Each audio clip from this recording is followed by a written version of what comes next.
Asalaamu calaykum waraxmatullaahi wabarakaatuh. Magacaygu waa Saabir. Maanta waxaan ka hadli doonaa jaceylkaaga dartiisa maxaa u samayn kartaa. Haddaba sheekadan intaan gudaha u gelin, fadlan janaalka subscribe inoo saar, fiidiyogan like saar.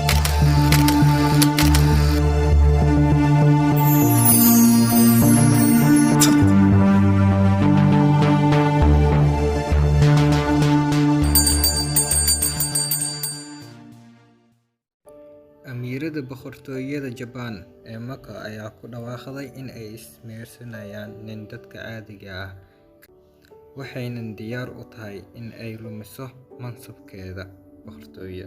Sharciga dalka Japan waxa uu qabaa in qof ka tirsan qoyska boqortooyada guursan karin qof bannaanka ah. Haddii ay taasi dhacdana, uu qofkaas lumin doono ka mid ahaanshihiisa qoyska boqortooyada.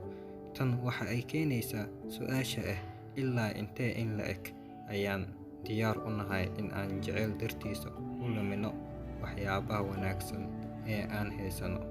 Maxaanse jacayl dartiisa u samayn karnaa?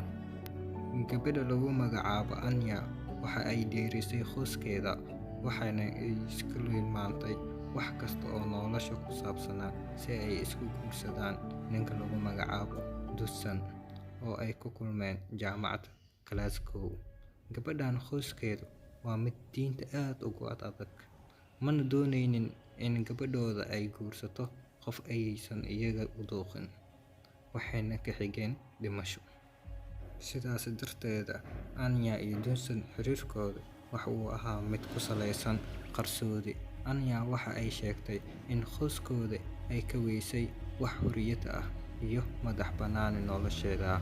Markii dambe waxa ay go'aan ku gaartay in ay gurigooda isaga tagayso si ay Dusan ula dhisato xiriir waara. Waxaa soo qabtay reerkeedii, kuwaas oo sida ay aaminsan tahay siiyay daawo suuxisa. Mar labaad ayaa reerka ka baxsatay iyada oo garabkeedii jaamacadda, waxayna tagtay dalka Netherland. Dusan ayaa i weydiiyay in aan ugu dhaarto in isaga dartiisa aanan reerkeena u burburinaynin. Waxaanse u sheegay in isaga kaliya uusan ahayn sababta aan reerkeeda uga cararay, balse reerka aan wax xorriyad ah ka waayay, sidaas oo ay tahay uu isaga qayb ka yahay sababta, ay tiri Anya.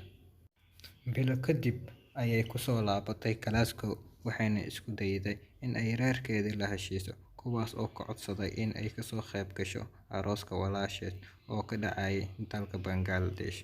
Halkaas oo markii ay tagtay guriga lagu xiray, waxay goodin jireen in ay dilayaan, iyaguna is dilayaan maadaama ay sheegeen in aan ceeb u soo jiiday, ayay tiri Anya, oo markii dambe inta baxsatay maangalyo ahaan u gashay safaaradda UK ee Bangladesh. Dib dambe uma aysan laabanin reerkoodii, waxayna sanado kadib isguursadeen Dusan, oo intaas ay jilayeen xiriir jacayl. Waxaan degnay meeshii ugu horeysay oo aan guri noo noqon kartay. 10 sano ayaan ku noolnahay, waxaana ku dhalnay 3 carruur ah, ayay tiri Anya.